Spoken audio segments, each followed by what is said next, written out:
नमस्कार मुलांनो. काल आपण उत्तम लक्षण ही कविता अभ्यासली. सर्वांच्या ही कविता लक्षात आली असेलच. या उत्तम लक्षण या कवितेमध्ये संत रामदासांनी आदर्श व्यक्तीची लक्षणं सांगितलेली आहेत. बरोबर ना? म्हणजे कोणाला आदर्श म्हणावं किंवा जीवन जगत असताना आपण काय करावं आणि काय करू नये किंवा कसं वागावं आणि कसं वागू नये याबाबत अत्यंत साध्या सोप्या अशा भाषेमध्ये संत रामदासांनी आपल्याला मार्गदर्शन केलेलं आहे. आता संत रामदासांचं कालखंड जर आपण पाहिला तर 1608 ते 1682 म्हणजे 17व्या शतकातली ही शिकवण आहे ती आजही आपल्याला उपयोगी आहे. आपण जर त्यांनी सांगितलेले हे गुण अंगीकारले तर आपणही आदर्श व्यक्ती बनू शकतो. नवे नवे हे गुण आपण अंगीकारलेच पाहिजेत. अनेक त्यांनी आपल्याला याच्यामध्ये वेगवेगळ्या प्रकारचे उपदेश केलेले आहेत की गैरमार्गाने पैसा मिळवू नये, सत्याचा मार्ग कधीही सोडू नये, चांगल्या लोकांची संगत धरावी, आळस करू नये, चहाडी सांगू नये एकमेकांची, कुठल्याही प्रकारचं पैज शर्यत अशी लावू नये, कोणाचा उपकार घेऊ नये आणि उपकार घेतला तरी तो त्या उपकाराची परतफेड करावी, दुसऱ्यांवर कधी अवलंबून राहू नये, सभेमध्ये कधी लाजू नये, आपलं म्हणणं धीटपणे व्यक्त करावं, त्याचबरोबर वाटेल तशी बडबड सुद्धा करू नये, कुठलीही गोष्ट नीट विचारपूर्वक करावी आणि चांगली कीर्ती ही आपली वाढवावी, प्रसिद्धी वाढवावी आणि सत्सद विवेक नेहमी आपला जागृत ठेवावा. सत्सद विवेक म्हणजे काय? तर चांगलं काय वाईट काय याचा विचार करून चांगल्याची निवड करणं याला म्हणायचं सत्सद विवेक बुद्धी. तर अशा प्रकारे खूप छान असं मार्गदर्शन आपल्याला या कवितेमार्फत झालेलं आहे. आता या कवितेच्या स्वाध्यायामध्ये फक्त 1 ते 3 प्रश्न तुम्ही सोडवायचे आहेत आणि या कवितेवर कृती आराखड्यामध्ये पद्य विभाग 2 पद्य याच्यामध्ये आ जो प्रश्न आहे तो आ प्रश्न कवितेवर कशा प्रकारे विचारला जातो ते आपण पाहणार आहोत. पाहता इथे आहे प्रश्न आहे, खालील मुद्द्यांच्या आधारे कोणत्याही एका कवितेसंबंधी खालील कृती सोडवा. याच्यामध्ये तुम्हाला परीक्षेमध्ये 2 कवितांची नावं दिलेली असतात आणि त्या 2 कवितांवर 4 गुणांच्या कृती दिलेल्या असतात. काही कृती 2 कृती ह्या 1-1 गुणांच्या आहेत आणि बाकीच्या 2-2 गुणांच्या आहेत. तर त्या कोणत्या कृती आहेत हे तुमच्या आराखड्यामध्ये आहे. सर्वांनी आराखडा काढला असेलच आता. तर पहिला प्रश्न असा असतो की प्रस्तुत कवितेचे कवी किंवा कवयित्री, ते नाव लिहिलं आपण की 1 गुण आपल्याला मिळणार. नंतर प्रस्तुत कवितेचा विषय म्हणजे काय विषय आहे कवितेचा, काय सांगितलंय कवितेमध्ये ते लिहिलं की 1 गुण. त्यानंतर प्रस्तुत कवितेतील शब्दांचे अर्थ लिहा. इथे तुम्हाला कोणते 2 शब्द दिले जातील आणि त्या शब्दांचे अर्थ तुम्ही लिहायचे. एका शब्दाचा अर्थ लिहिला की 1 मार्क, दुसऱ्या शब्दाचा अर्थ लिहिला की 2 मार्क. म्हणजे शब्दार्थ पाठ करणं किती गरजेचं आहे. 2 शब्दार्थ आपल्याला 2 मार्क मिळवून देतात, म्हणून शब्दार्थ पाठ तुम्ही करायचे आहेत. पुढची कृती पाहू कशी आहे आपण ते पहा. पुढचं प्रस्तुत कवितेतून मिळणारा संदेश म्हणजे ही जी कविता शिकलेत तुम्ही त्यातनं तुम्हाला काय संदेश मिळाला ते लिहिलं तुम्ही 6-7 वाक्यामध्ये की 2 गुण. नंतर 5वा प्रकार आहे प्रस्तुत कवितेची भाषिक वैशिष्ट्ये लिहा.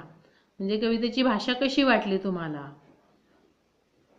मग साधी आहे, सोपी आहे, अलंकारिक आहे किंवा कुठे अलंकार साधलेला आहे, अशी भाषिक वैशिष्ट्ये लिहायची. कवितेचा साहित्य प्रकार कोणता आहे. नंतर 6वा कृती आहे कवितेतून व्यक्त होणारा विचार. काय विचार व्यक्त केलेला आहे कवींनी किंवा कवयित्रींनी, 2 मार्काला. कवितेतील दिलेल्या ओळींचा सरळ अर्थ लिहा. याच्यामध्ये कवितेतल्या 2 ओळी दिलेल्या असतील आणि त्या 2 ओळींचा सरळ अर्थ लिहायचा आहे 5-6 वाक्यामध्ये, त्याला 2 गुण. आणि 8वा प्रश्न आहे प्रस्तुत कविता तुम्हाला आवडण्याचे वा म्हणजे किंवा न आवडण्याचे कारण लिहा. जर कविता तुम्हाला आवडली तर ही कविता मला खूप आवडली कारण त्याची कारणं तुम्हाला लिहिता आली पाहिजेत. आणि जर नसेलच आवडली तर ही कविता मला आवडली नाही त्याची पण कारणं तुम्ही द्यायची असतात. पण शक्यतो पाठ्यपुस्तकातल्या कविता या काहीतरी निश्चित आपल्याला शिकवणाऱ्या असतात, त्यामुळे आपण त्याच्या बाबतीत नकारात्मक विचार हा कधी करायचा नाही. आलं लक्षात?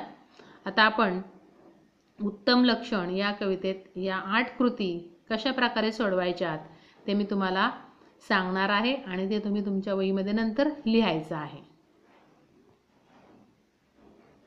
पहा, विभाग 2 कृतीपत्रिकेमध्ये पद्य असतो, त्यातला आ प्रश्न आहे. खालील मुद्द्यांच्या आधारे कोणत्याही एका कवितेसंबंधी खालील कृती सोडवा. 4 गुण.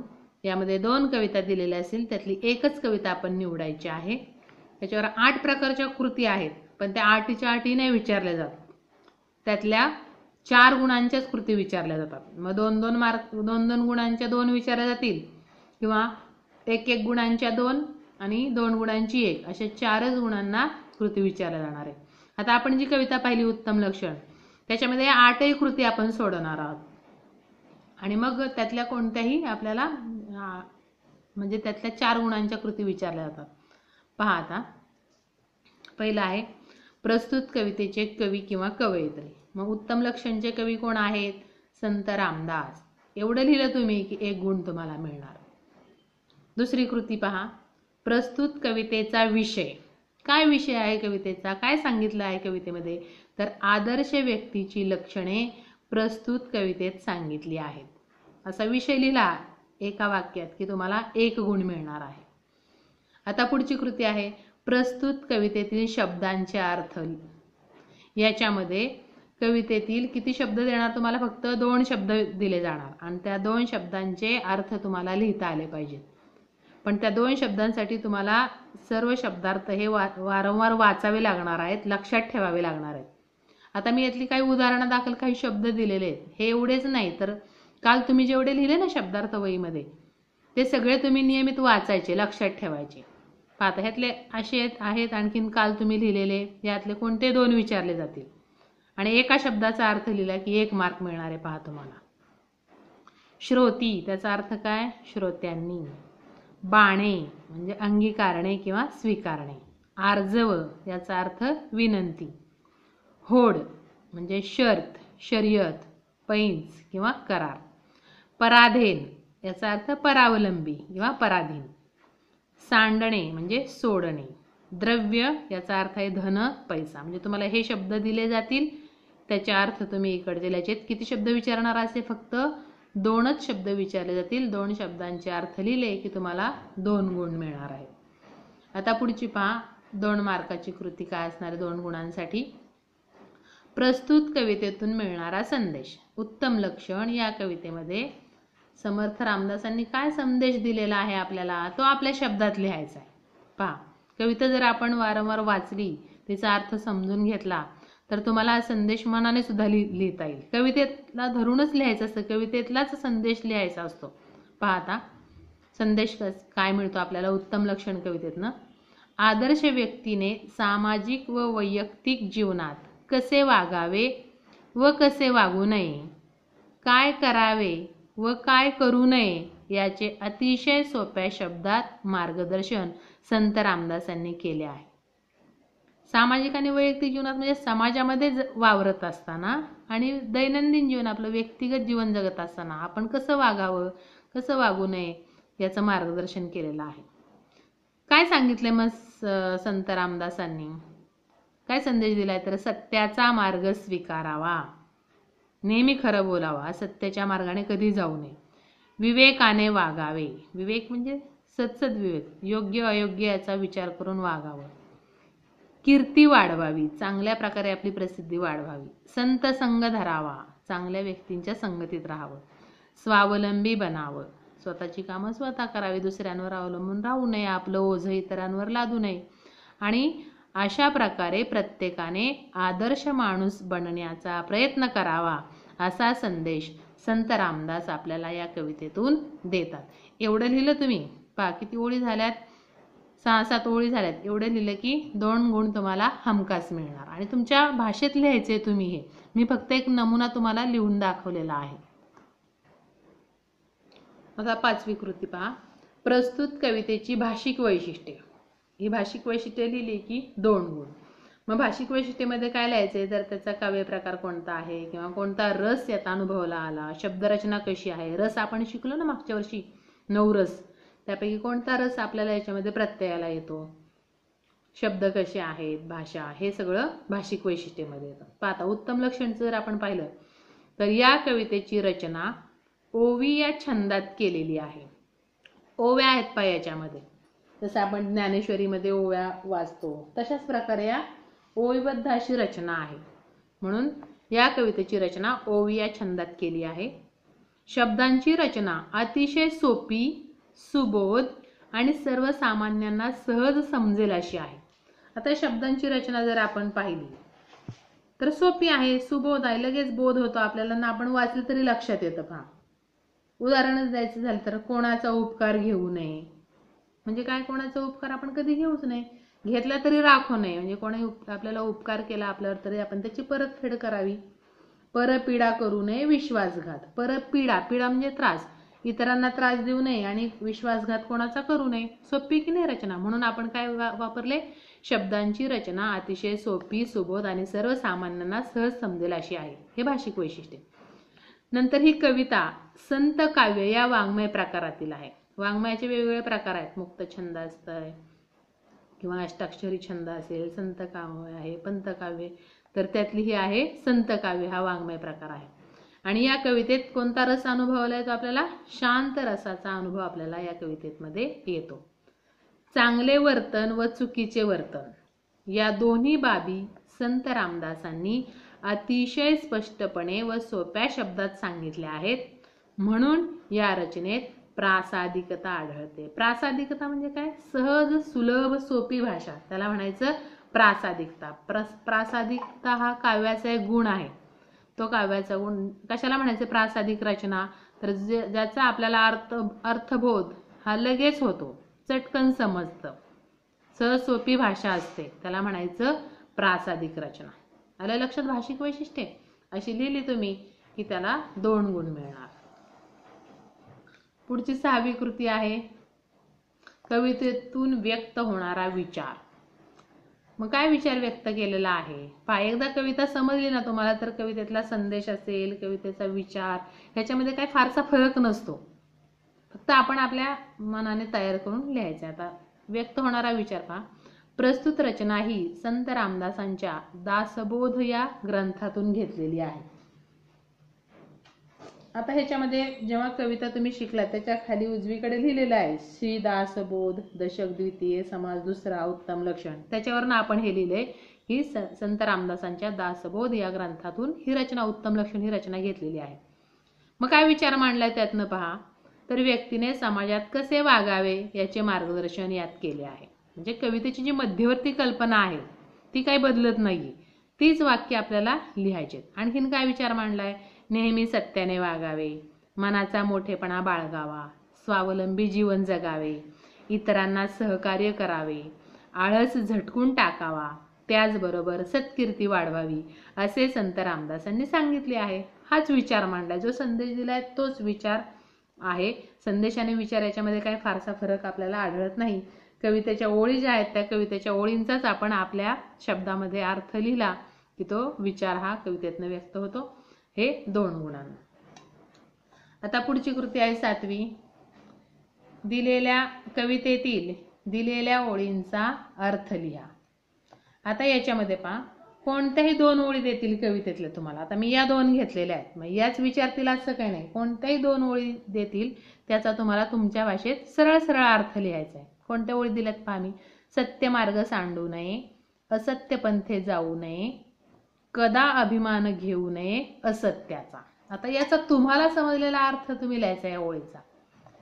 मग काय अर्थ लिहायचा, तर उत्तम लक्षण या कवितेत आदर्श व्यक्तीची लक्षणं सांगताना संत रामदास म्हणतात, सत्याचा मार्ग कधीही सोडू नये, असत्याच्या वाटेवर कधीही जाऊ नये, तसेच खोटेपणाचा अभिमान कधीही बाळगू नये, नेहमी खरेपणाने वागावे, सत्यमेव जयते म्हणजे नेहमी सत्याचाच विजय होतो, अंतिम विजय हा सत्याचाच असतो, म्हणून आपण कधी सत्य मार्ग सोडायचा नाही असा अर्थ येथे व्यक्त होतो. हा या ओळींचा अर्थ आहे. दुसऱ्या कोणत्याही तुम्ही ओळी घेतल्या, समजा आता या ओळी घेतल्या, सभेमध्ये लाजू नये, बाष्कळपणे बोलू नये, पैज होड घालू नये, काही केल्या. याचा सरळ अर्थ काय लिहायचा? पहिली ओळ हीच. उत्तम लक्षणे या कवितेत आदर्श व्यक्तीची लक्षणे सांगताना संत रामदास म्हणतात की आपण कोणत्याही सभेमध्ये किंवा लोकांसमोर बोलत असताना कधीही लाजू नये, आपलं म्हणणं धीटपणे मांडावं. त्याचबरोबर निरर्थक बोलू नये, बाष्कळपणे बोलू नये म्हणजे निरर्थक, विचार न करता कधी बोलू नये. आणि कुठल्याही प्रकारची पैज किंवा शर्यत ही लावू नये. काही वेळ आली आपल्यावर तरी कधीही पैज होड लावू नये, कारण बऱ्याच वेळा अशी पैज शर्यत लावली की आपलं जीवन किंवा आपले नुकसानच होत असतं, असं संत रामदास येथे सांगतात. अशा प्रकारे कोणत्याही दोन ओळी आल्या तरी त्याचा अर्थ तुम्हाला लिहिता आला पाहिजे, सरळ अर्थ लिहायचा आहे. आता आठवी कृती पहा.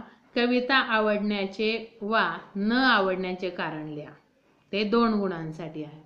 मग ही कविता तुम्हाला आवडली असेल तर आवडली का आवडली त्याचं कारण लिहायचंय.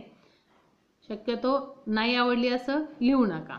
पहा आता मी का आवडली ते लिहायचे. पहा, मला ही कविता खूप आवडली. पहिलं वाक्य.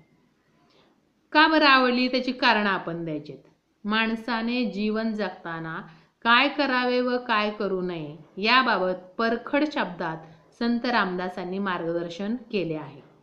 कवितेची भाषा सोपी असल्यामुळे अर्थबोध पटकन होतो.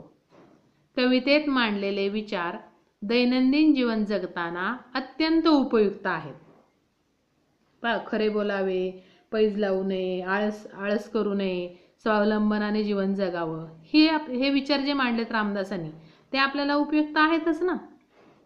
खरंच संत रामदासांनी सांगितलेले गुण आपण अंगीकारले तर निश्चितच आपण आदर्श व्यक्ती बनून आदर्श समाजाची निर्मिती करू शकतो. पहा, प्रत्येक जण ही कविता शिकणार आहे. हे गुण जर प्रत्येकाने अंगीकारले तर आपणच आदर्श बनून जाऊ. आणि सगळेच व्यक्ती आदर्श झाले तर समाज आपोआप काय होणार आहे? आदर्श समाज निर्माण होऊ शकणार आहे. म्हणजे आपणच आदर्श बनून जाऊ. म्हणून आदर्शत्वाची शिकवण देणारी ही कविता मला मनापासून आवडली. आधी आवडली आणि त्याची एवढी कारणं दिली. याच्यापेक्षा आणखीन तुम्ही तुमच्या मनाने लिहू शकता की का ही कविता तुम्हाला आवडली. अशा प्रकारे या 8 कृती आहेत. या 8 कृती सगळ्याच विचारल्या जात नाही परीक्षेमध्ये, पण आपल्याला तयारी सर्वांची करायची आणि काही अवघड नाही. एकदा कविता तुम्हाला पक्की समजली की तुम्ही हे तुमच्या मनाने लिहू शकता. फक्त वाचायचं वारंवार आणि लक्षात ठेवायचे की कोणत्या मुद्द्यामध्ये आपल्याला काय लिहायचे. 8 पैकी फक्त 4 गुणांसाठीच विचारल्या जाणाऱ्या आहेत या कृती. एकतर 1 गुणांच्या 2 कृती विचारतील आणि मग 2 गुणांची 1 असे 4 गुण किंवा 2 गुणांच्या 2 कृती विचारल्या जातील. पण हे सगळं तुम्ही तुमच्या वहीमध्ये छान लिहायचं आहे. काही शंका असतील तर नक्की मला विचारा आणि केलेला अभ्यास जो आहे तो मला पर्सनल नंबरवर व्हॉट्सअप करा. धन्यवाद.